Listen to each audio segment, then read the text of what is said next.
Before we begin, make sure you subscribe and turn on the notification bell, because what you're about to hear isn't just another cartel story. It's the truth the world never wanted you to know. The rise of the Sinaloa Cartel changed history, reshaped nations, and exposed the invisible power that nobody dared to face. Every episode uncovers the hidden connections between governments, money, and crime. Don't just watch, witness. Join our community, share your thoughts, and stay until the end, because silence is part of the story. In the heart of Mexico's rugged northwest, where the Sierra Madre Mountains carve their way through Sinaloa's endless landscape, a shadow began to grow, one that would stretch far beyond its borders and change the world's criminal history forever. The year was the late 1960s. The soil was rich, the sun merciless, and the people poor. For many in these isolated villages, the only crops that promised real survival were not corn or beans, but opium poppies and marijuana. It was here, in this forgotten corner of the world, that the seeds of the Sinaloa Cartel were first planted. Long before the name El Chapo echoed across continents, there was a man known as Pedro Avilés Perez, El León de la Sierra. To locals, he was both feared and respected. He was not a politician nor a soldier, but a visionary of crime. Avilés was among the first to understand that narcotics were more than just contraband. They were a business, one that could build an empire if managed like an industry. He organized farmers, smugglers, and pilots, creating a network that stretched from the mountains of Badiraguato to the neon lights of Los Angeles. The United States was drowning in demand, and Sinaloa had the supply. The early trade was crude but effective. Planes would fly low through desert routes, carrying marijuana and heroin over the border, landing in the darkness of Arizona or California. Cash and weapons would return on those same planes, fueling the growing machinery of the Mexican underworld. Corruption was the oil that kept everything moving. Local police, mayors, and military commanders all took their share, because in Sinaloa, refusing a bribe was often more dangerous than taking one. This was not merely a criminal organization, it was a parallel system of power, operating where the state had abandoned its people. When Pedro Avilés died in 1978, reportedly in a police ambush set up by the very authorities who once protected him, his empire fractured, but it did not collapse. Among his apprentices were three names that would soon become infamous: Joaquín El Chapo Guzmán, Héctor El Güero Palma, and Miguel Ángel Félix Gallardo. These men learned that loyalty was temporary and power was eternal.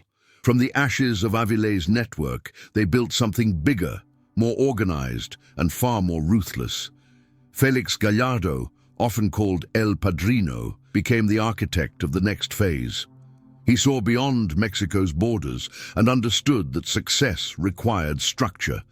He united several regional traffickers under one umbrella, a federation that divided territories, shared profits, and avoided unnecessary wars. For a time, it worked. The Mexican cartels became a single machine, supplying cocaine, heroin, and marijuana to an insatiable U.S. market.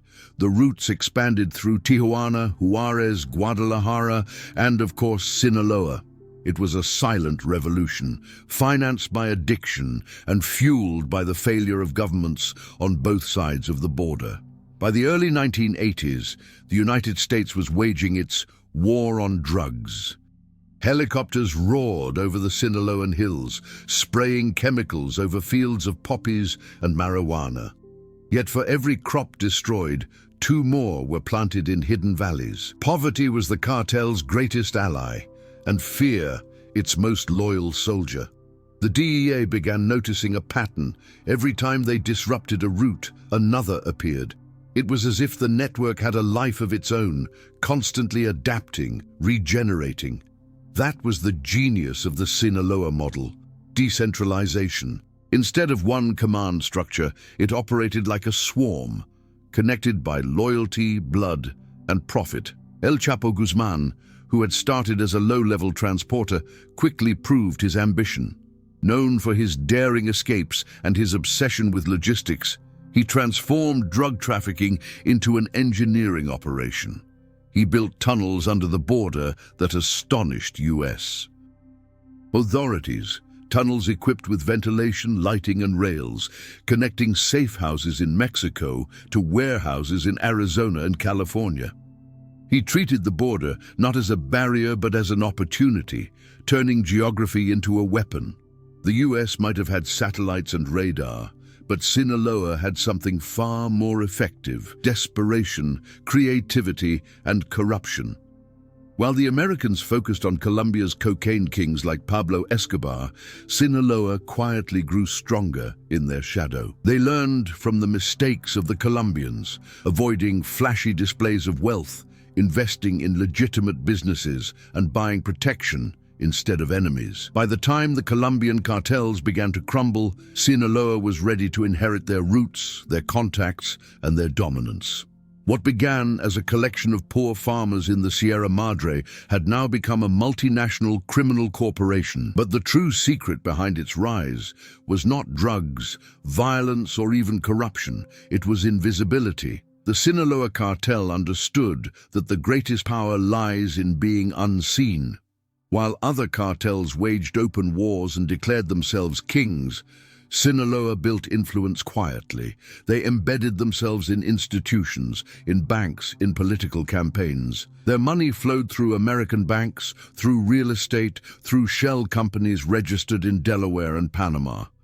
They didn't just conquer territory, they infiltrated systems. By the 1990s, the United States was already deeply entangled with Sinaloa, whether it admitted it or not. From Chicago to Phoenix, from Houston to Los Angeles, the cartel's fingerprints were everywhere, on overdoses, gang wars, and real estate empires.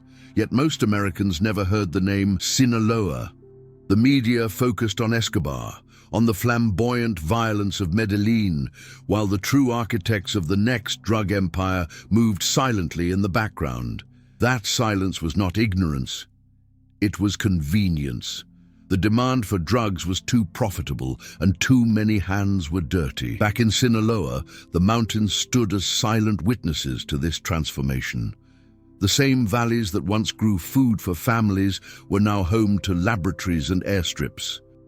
Villages that once feared hunger now feared the men who had brought them wealth. A new generation was being raised, not on the dream of crossing the border for a better life, but on the dream of joining the organization that had made their land famous and feared.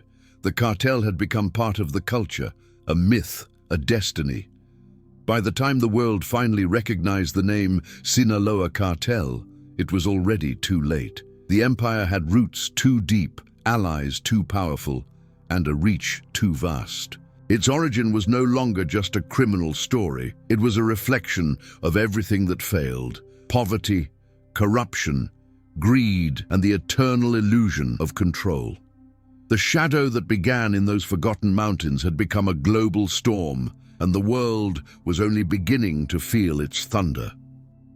By the early 1980s, the Sinaloa Cartel was no longer a local legend whispered about in the mountains. It was becoming an invisible power stretching across the border. What had started as dusty airstrips hidden between cactus fields in Badiraguato was now a complex web of logistics, intelligence, and corruption that reached deep into the United States. America had become not only the largest market for its narcotics, but also the stage for its next evolution: the transformation from a regional smuggling network into a global criminal enterprise. At the time, most Americans believed that the Great War on Drugs was being fought in faraway jungles, in Colombia, Peru, or the Caribbean, not realizing that a silent invasion was already happening within their own borders. While the DEA chased Colombian traffickers across oceans, the Sinaloa organization quietly set up operations in American cities under everyone's nose. They didn't arrive with tanks or bullets. They came with trucks, fake businesses, and money, mountains of it. The genius of Sinaloa's expansion lay in its simplicity. They studied the American landscape like an open book. The same highways that move food and oil across the country could just as easily move cocaine and heroin. From California's Highway 5 to the interstates cutting through Texas and Arizona, every road became a vein feeding America's growing addiction. The cartel understood that the U.S. was not just a destination. It was an ecosystem. Every city, every port, every warehouse could serve as a node in their expanding network. The first wave of expansion was subtle. Mexican immigrants, truckers, and small business owners who had legitimate reasons to cross the border were quietly recruited. They would transport small loads, often hidden inside car parts, fruit shipments, or even within industrial machinery. By the time customs officers started to suspect something, Sinaloa had already refined its strategy. Larger shipments moved through tunnels, ultralight aircraft, and hidden compartments that defied even the most advanced detection systems. By the late 1980s, Chicago had become one of their most profitable markets. The city's central location made it a perfect hub for distribution, connecting to Detroit, New York, and Atlanta. Few people outside law enforcement realized it, but Sinaloa was already controlling the majority of the cocaine and heroin arriving in the Midwest. From the shadows, they forged alliances with street gangs, the Gangster Disciples, Latin Kings, and Vice Lords, offering them a simple deal: access to pure product in exchange for loyalty and silence. The American gangs became Sinaloa's soldiers, enforcing discipline and territory in ways that no Mexican enforcer ever could. But it wasn't just the streets that Sinaloa conquered. Their greatest weapon was money. For every ton of drugs that entered the United States, millions of dollars had to go back south. That meant banks, wire transfers, and financial systems, all of which were supposed to prevent exactly that kind of activity. Yet time and again, investigations revealed how major American institutions had turned a blind eye. Wells Fargo, HSBC, and others were later accused of failing to stop billions in suspicious transactions connected to Mexican cartels. The lines between crime and commerce blurred so perfectly that even the watchdogs couldn't tell one from the other. The DEA, frustrated and undermanned, tried to catch up. They knew the cartel was operating inside the U.S., but Sinaloa's tactics were unpredictable. Instead of one big boss running operations, dozens of cells handled specific tasks: transport, storage, distribution, money laundering, all without knowing the full picture. If one cell was caught, the rest kept running, like an organism that could regenerate endlessly. That design wasn't accidental. It was the genius of El Chapo Guzman and Ismael El Mayo Zambada, men who understood that survival depended on invisibility. Meanwhile, cities like Phoenix and El Paso became epicenters of violence that the public rarely connected to Mexico. Bodies began appearing in desert motels, warehouses, and empty lots, victims of internal disputes, stolen shipments, or DEA informants discovered too late. The killings were surgical, professional, and silent. There were no public massacres, no bombings, just disappearances. That was the Sinaloa way, control through fear and silence. But not everything went according to plan. As Sinaloa's presence grew, rival cartels began to compete for the same American markets. The Tijuana Cartel, led by the Arellano Felix brothers, sought to block their expansion along the western coast. Gunfights erupted in border towns, leaving dozens dead. Still, Sinaloa prevailed. Their strength wasn't just in firepower, it was in intelligence. El Chapo had bribed police, customs officers, and even DEA assets. He always seemed to know when a raid was coming, when to move a shipment, or when to vanish entirely. To many agents, it felt like chasing a ghost that already knew their next move. By the 1990s, Sinaloa's influence in the United States was undeniable, though still officially unconfirmed. From New York's nightclubs to small-town high schools in the Midwest, their products were everywhere. Yet, the government kept treating Mexico as a foreign problem. Few wanted to admit that the real battlefield was domestic, that the US had been infiltrated not by armies, but by addiction and economics. In those years, the cartel refined its structure. El Mayo Zambada, known for his calm and strategic mind, focused on international logistics, creating routes that stretched from Colombia's jungles to America's streets. El Chapo managed tunnels, air corridors, and distribution networks.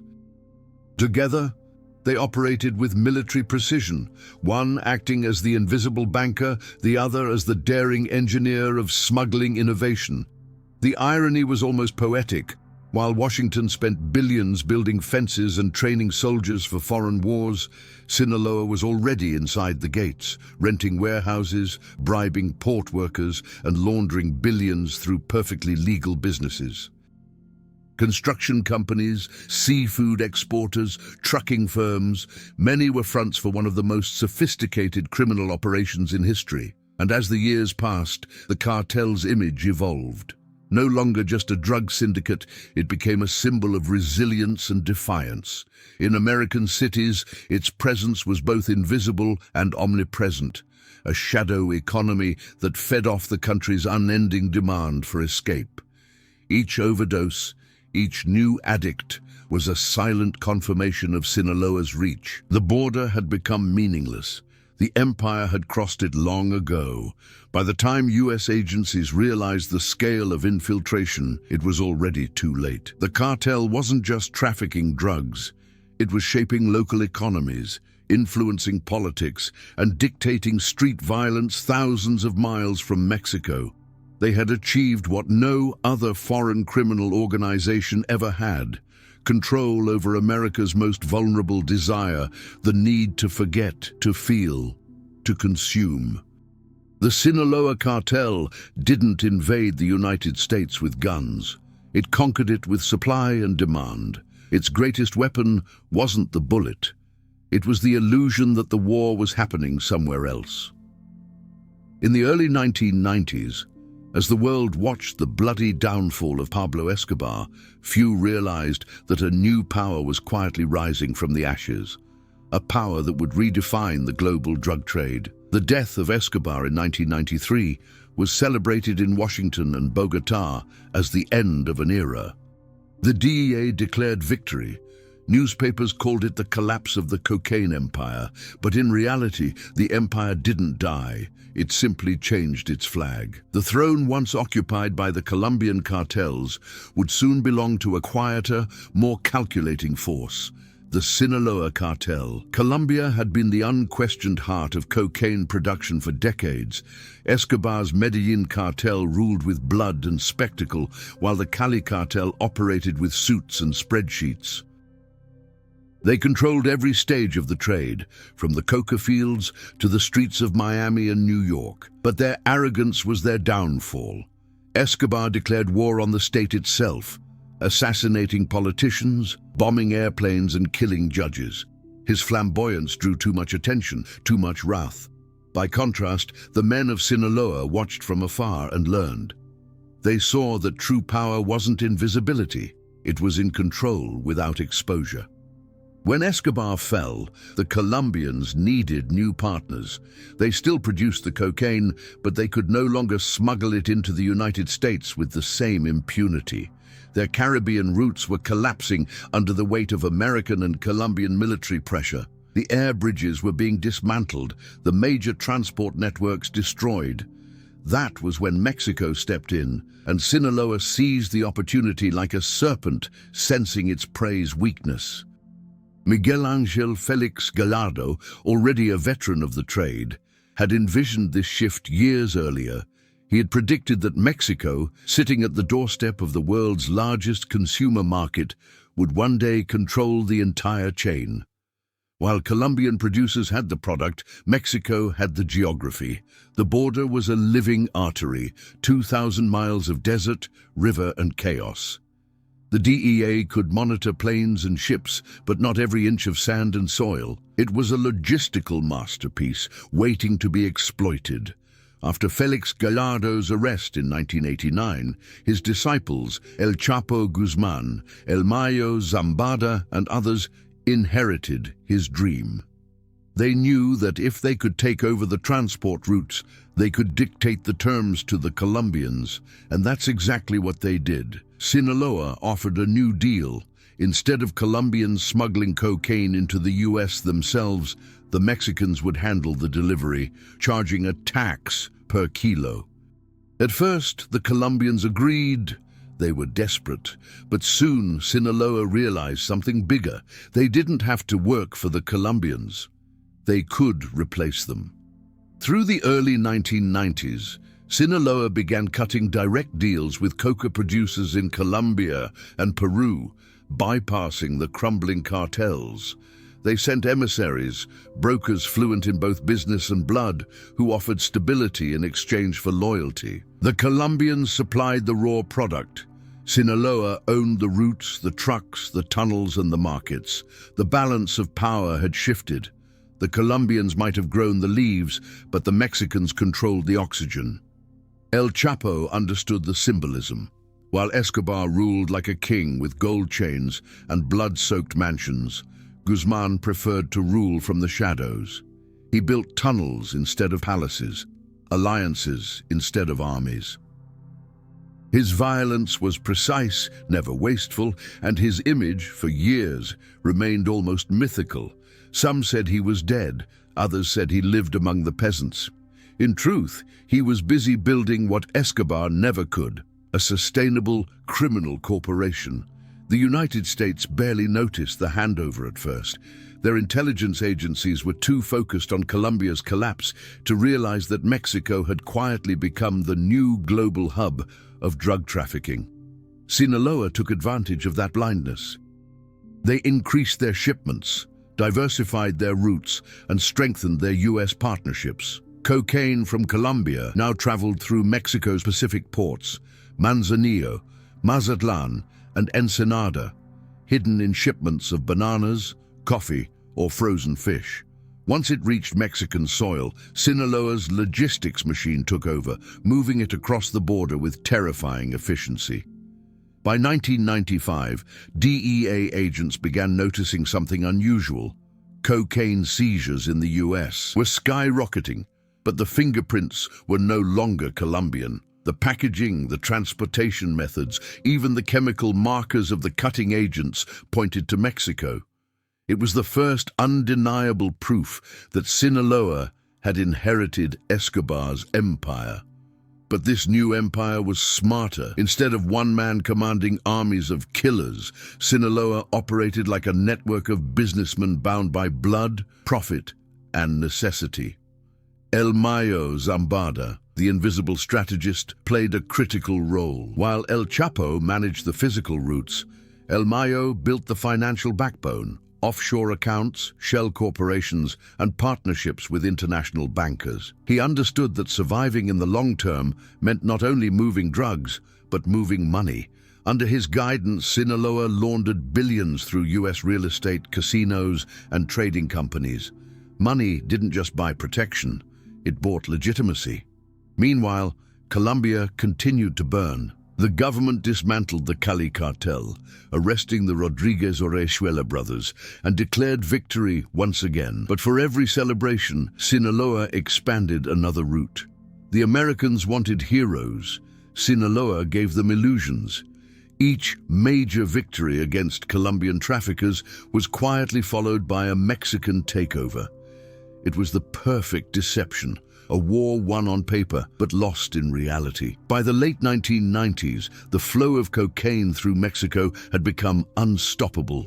Analysts estimated that up to 80% of all cocaine entering the United States now passed through Mexican hands. Sinaloa was not just a middleman, it was the gatekeeper of America's addiction. From small towns in Kansas to nightclubs in Miami, every line of cocaine carried the echo of the Sinaloan mountains. And yet, the public still didn't know their name. To them, the enemy was still Colombia, the ghost of Escobar, immortalized by fear and television. That was Sinaloa's greatest victory. invisibility through reputation transfer. They let the world keep fighting yesterday's enemy while they quietly built tomorrow's empire.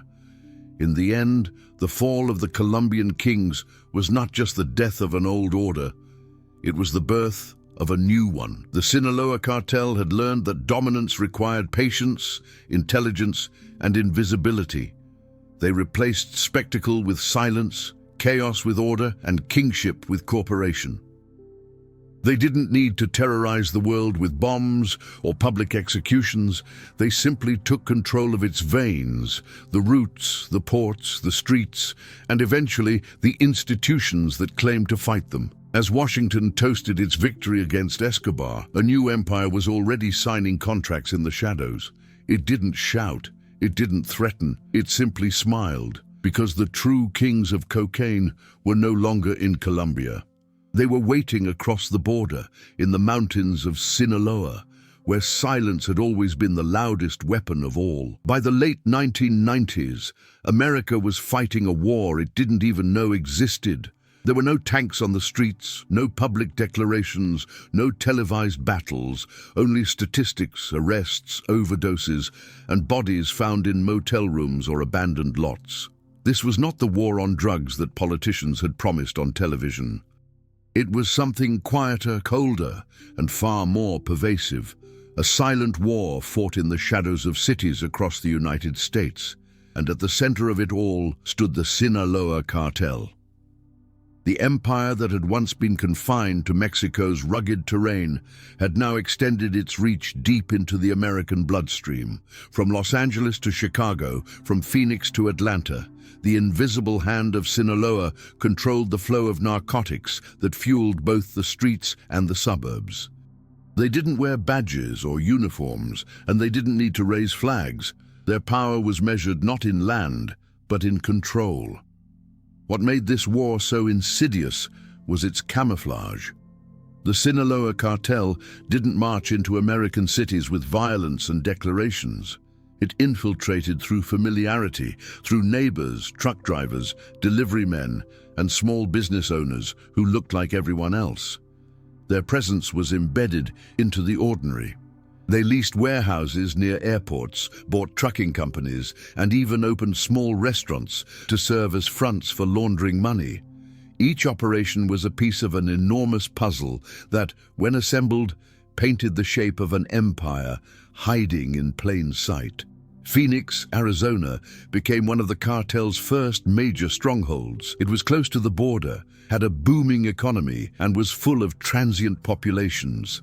The perfect camouflage for an operation that thrived on invisibility. By the early 2000s, the city had quietly become a major distribution hub.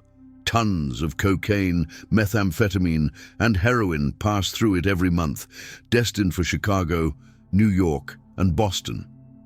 Yet to the average citizen, Phoenix looked peaceful, sunlit, suburban, and far from the chaos of Mexico. But beneath that calm exterior, there was blood. Murders began to rise. Carefully executed hits that local police initially dismissed as isolated incidents. But DEA intelligence painted a darker picture. Informants whispered about Mexican plazas being replicated on U.S. soil. Territories assigned to trusted distributors who answered directly to Sinaloa bosses across the border. When one of them betrayed the organization or stole a shipment, the response was swift and final. In 2008, Phoenix gained a grim nickname, the kidnapping capital of America. Hundreds of cases, many never officially reported, were linked to Mexican trafficking cells operating within the city. Victims were often small-time dealers or transporters who had crossed the cartel. Some were found in the desert, their bodies mutilated as a warning. Others simply vanished. The violence was surgical, methodical, and deliberately low profile. Sinaloa had learned from Colombia's mistakes. They avoided spectacle. They preferred silence, because silence didn't invite headlines, and headlines brought heat. Chicago, on the other hand, represented the crown jewel of Sinaloa's American operations. It wasn't just another city. It was a strategic artery that connected the East Coast to the Midwest. The DEA would later describe Sinaloa's presence there as the most sophisticated drug trafficking network ever seen on US soil. But even that didn't capture its full reach. The cartel wasn't just smuggling cocaine into Chicago, it was integrating itself into the city's criminal ecosystem. They supplied local gangs like the Gangster Disciples, Vice Lords, and Latin Kings, creating a system of dependency that blurred the line between American gangs and Mexican cartels. Each gang controlled its neighborhood, but the drugs they sold, the cash they made, and even the guns they used often traced back to Sinaloa. It was a perfect business model, decentralized, deniable, and devastating. When violence erupted on Chicago's South Side, few realized they were witnessing proxy wars between factions funded by an organization thousands of miles away. The cartel didn't need to fire a single bullet. It simply watched as others did its work. Meanwhile, smaller cities began to feel the same quiet infection. Dallas, Denver, Kansas City, and Atlanta each became a node in the cartel's vast network. Methamphetamine, produced in clandestine labs across Sinaloa and Durango, flooded American neighborhoods. What began as a cheap high in poor communities soon spread to every social class. Addiction didn't discriminate, and Sinaloa didn't either. The more the US government cracked down on cocaine and heroin, the more the cartel shifted its focus to meth, a drug easier to manufacture, harder to trace, and infinitely profitable. The US government's response was fragmented. Local police treated it as a domestic issue, the DEA as an international one. The FBI didn't know whether to call it organized crime or terrorism. The truth was that it was both, a hybrid system of control that blurred the lines between nations and laws. For every arrest, 2 new distributors appeared. For every raid, a new tunnel was built. The cartel didn't need to win battles, it only needed to outlast them.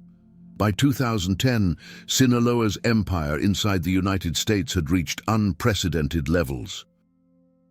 DEA agents discovered that the cartel was moving up to 2 tons of narcotics a month through Los Angeles alone.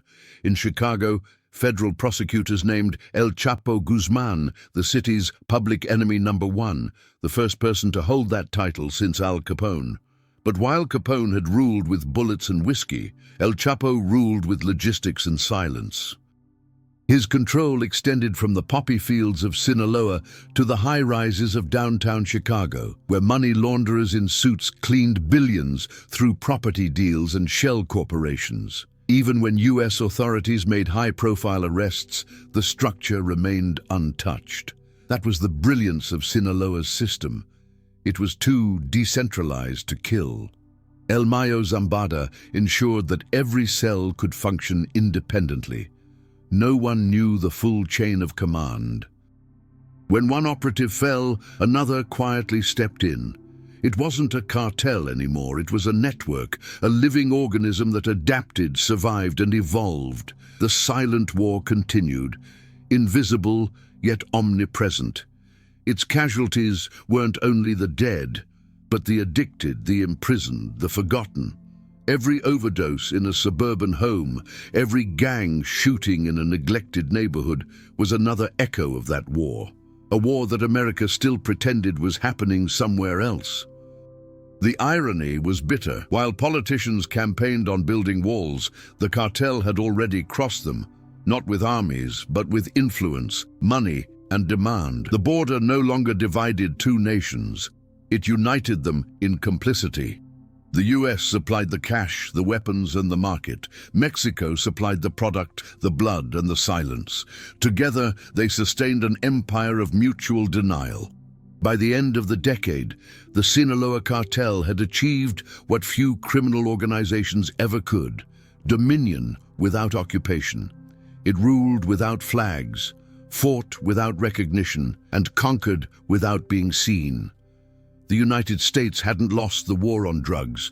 It had simply stopped realizing it was still being fought. If the Sinaloa Cartel's rise was an empire built on drugs, then corruption was its foundation, invisible, indestructible, and everywhere.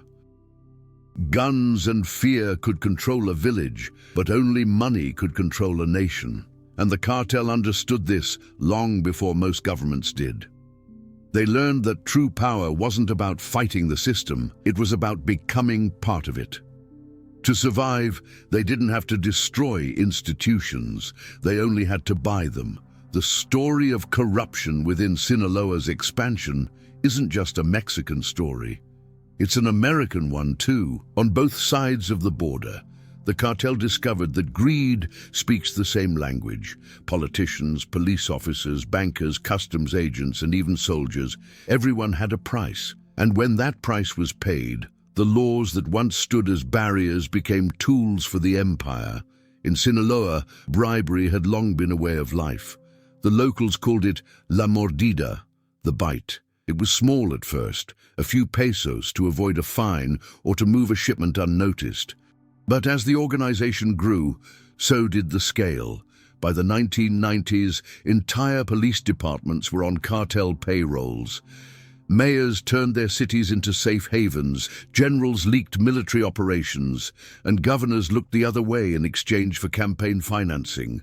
The cartel didn't need to intimidate the state, it simply became the state. When Joaquin El Chapo Guzman was first arrested in 1993, his capture was celebrated as a triumph. But his escape 8 years later from Puente Grande prison told a different story, one that revealed how deep the corruption ran.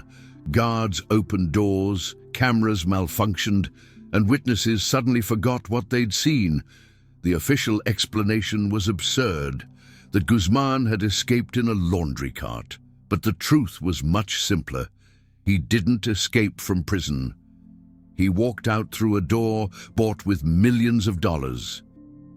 It was the perfect metaphor for how Sinaloa operated, quietly, efficiently, and always with someone on the inside. Across the border in the United States, the corruption was more sophisticated, less visible, but just as lethal. American officials rarely took bribes in cash. They took them through influence, campaign donations, and corporate profits. The drug trade injected billions into the US economy, and somewhere along the line, the money stopped smelling like crime. It smelled like success. The banks that laundered cartel money weren't underground institutions. They were some of the most respected names on Wall Street. Between 2006 and 2010, a series of investigations revealed how global banks had turned a blind eye to billions in suspicious transfers linked to Mexican cartels. HSBC, one of the world's largest financial institutions, was accused of allowing at least $881 million in drug money to flow through its accounts. The funds were disguised as legitimate business transactions. Shell companies in Panama, cash deposits in Texas, wire transfers from Sinaloa-linked businesses. When confronted, the bank paid a fine. No one went to prison. The message was clear. Laundering drug money wasn't a crime if you were powerful enough. Meanwhile, the US government's war on drugs continued. Billions spent on helicopters, soldiers, and border patrols, while the same money it sought to stop was quietly circulating through its financial system. It was the perfect symbiosis. Chaos in Mexico, profit in the United States. Every kilo of cocaine seized was a headline. Every million laundered was a whisper. The cartel understood this dynamic better than anyone. They diversified their investments, purchasing hotels, car dealerships, farms, construction companies, and even churches. Anything that could absorb dirty money became a potential front. In Sinaloa, they built roads, sponsored festivals, and funded local charities. To the poor, they were heroes. To the powerful, they were partners. And to the authorities, they were untouchable. El Mayo Zambada, the ghostly co-founder who rarely appeared in public, became the financial architect of this system. While El Chapo commanded headlines with his arrests and escapes, El Mayo operated in the silence of spreadsheets and offshore accounts. His genius was not in violence, but in invisibility. He built networks through family businesses, registered under fake names. protected by layers of lawyers and accountants. Many of his assets were hidden in plain sight: ranches, trucking firms, and agricultural cooperatives that no one dared to audit. In Mexico City, journalists who investigated these ties often disappeared. One of them, Miroslava Breach, famously said before her assassination in 2017, "They don't kill the truth by killing us, they only delay it." Her death, like many others, was a message that corruption wasn't a crime to expose, it was the air everyone breathed. Corruption also extended to the highest echelons of government. In 2020, shocking revelations emerged during the trial of Genaro Garcia Luna, Mexico's former Secretary of Public Security, the man once responsible for leading the country's war against cartels. Witnesses testified that Garcia Luna had accepted millions in bribes from the Sinaloa Cartel, granting them free passage and protection for years. Under his watch, drug trafficking flourished, even as official statements declared victory. This wasn't just hypocrisy, it was structural deceit. Every layer of authority that pretended to fight Sinaloa was, in some way, feeding it. Politicians depended on their money, police relied on their wages, economies survived on their circulation. The cartel didn't just own the drug trade, it owned the illusion of control itself. In the United States, corruption took another form: complacency. The billions of dollars generated by the drug economy created jobs, taxes, and financial growth. Construction projects funded by laundered money revitalized neighborhoods. Luxury cars, mansions, and art auctions flourished on dirty wealth that no one wanted to trace too closely. As one DEA agent later admitted in a leaked interview, "We don't really want to end the drug trade. We just want to control it."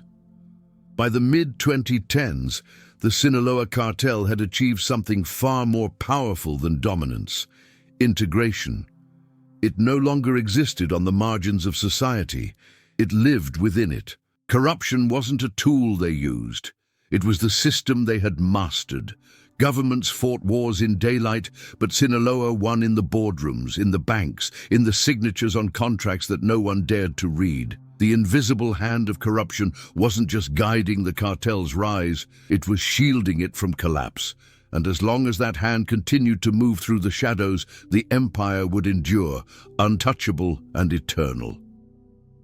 Because in the world Sinaloa built, truth was negotiable, justice was purchasable, and silence was priceless. By the time Joaquin El Chapo Guzman was captured for the second time in 2016, the world thought it had finally won. News anchors declared the end of the Sinaloa Cartel. Politicians congratulated one another. Cameras flashed as Guzman was led away in chains, his head bowed, surrounded by soldiers. It was supposed to be the moment of triumph, the arrest of a man who had become the face of global drug trafficking. Yet beneath the spectacle, nothing truly changed. Because while the world was obsessed with capturing one man, the real power of Sinaloa was something far greater, something far more terrifying, a system that no prison could contain. The Sinaloa Cartel had never been built around a single leader. It was never about a king, it was about a kingdom without borders. For every Chapo that fell, another would rise. El Mayo Zambada still moved in the shadows, untouched, unphotographed, a ghost who had survived every war, every betrayal, every generation. His longevity wasn't luck, it was design. He understood what governments never could, that power doesn't live in names or faces, it lives in networks, in corruption, in silence. Even as Guzman was extradited to the United States and sentenced to life in a Colorado Supermax prison, the flow of drugs across the border didn't slow. Cocaine still flooded highways, fentanyl shipments grew larger, and meth labs multiplied in the mountains of Sinaloa. The empire didn't collapse. It adapted. It shed its skin like a serpent and kept moving forward. El Chapo had been a chapter, not the story. When investigators looked closer, they discovered what insiders already knew. The cartel had diversified far beyond narcotics. It was now an economic ecosystem, investing in avocado plantations, mining operations, cattle ranching, construction, and even the booming synthetic drug trade that required little dependence on foreign producers. Fentanyl, the new poison that ravaged American communities, was Sinaloa's latest masterpiece. Unlike cocaine or heroin, it could be produced entirely in Mexico, in small laboratories hidden in the mountains, using chemicals imported from Asia.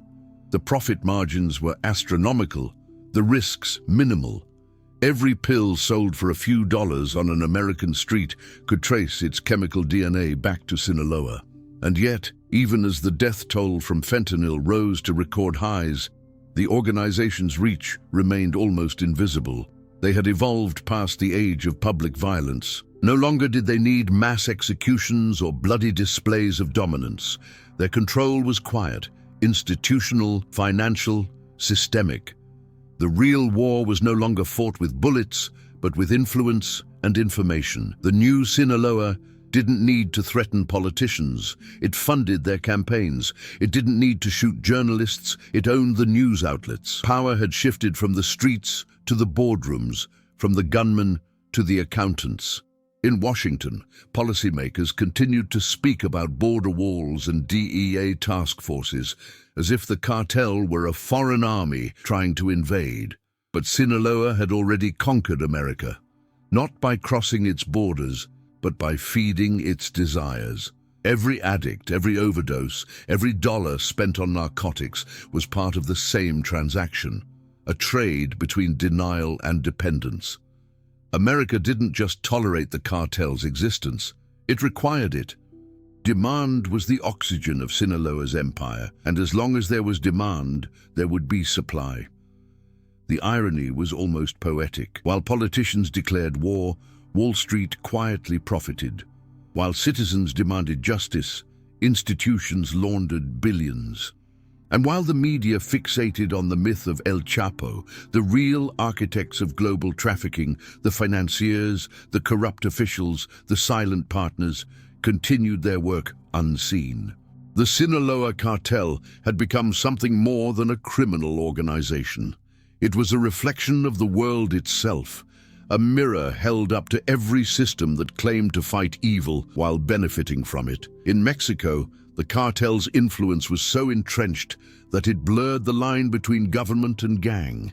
Mayors, governors, and even federal politicians owed their positions to cartel financing. Police officers still moonlighted as informants or enforcers. Whole regions operated under unwritten rules. Sinaloa collected taxes, mediated disputes, even protected local communities from rival cartels. To many villagers, it wasn't the government that provided safety, it was El Mayo's people. In that sense, the cartel had achieved what the state never could: legitimacy.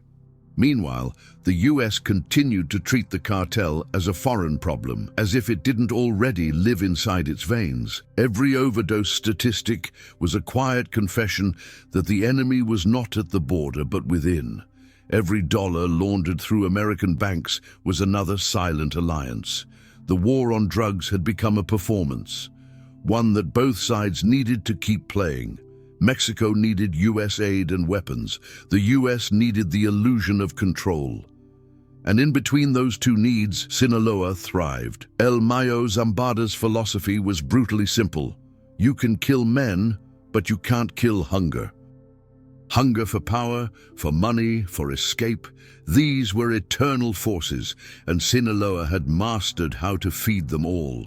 In a world built on consumption, the cartel had become its dark supplier. Its true weapon wasn't violence, it was relevance, and relevance could not be destroyed.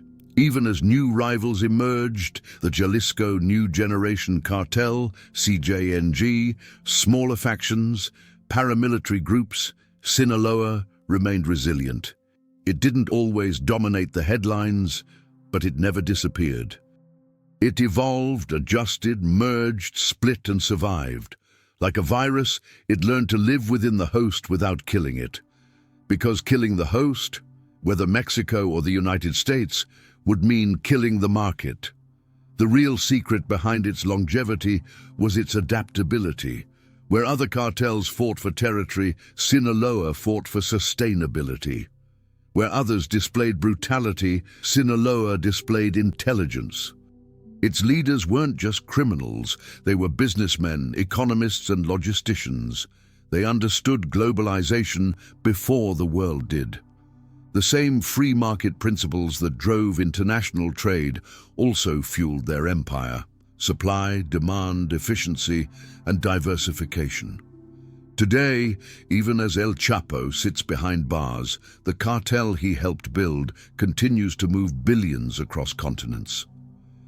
Its influence stretches from Mexico to Asia, Europe, and Africa, a silent multinational corporation with no headquarters, no public name, and no CEO. The governments that promised to destroy it have instead learned to live with it, and the world, knowingly or not, has accepted it as part of the modern order. The story of the Sinaloa Cartel is not one of rebellion. It's one of reflection, a testament to what happens when crime and capitalism become indistinguishable. It thrived not because it was stronger than the state, but because it learned to become part of it. It survived not because it hid from justice, but because justice was never meant to reach that high. In the end, the cartel's greatest victory is not its survival. It's our silence. The silence of institutions, of nations, of societies that refuse to see their reflection in its mirror. That is the true power that nobody faced. Not the bullets, not the drugs,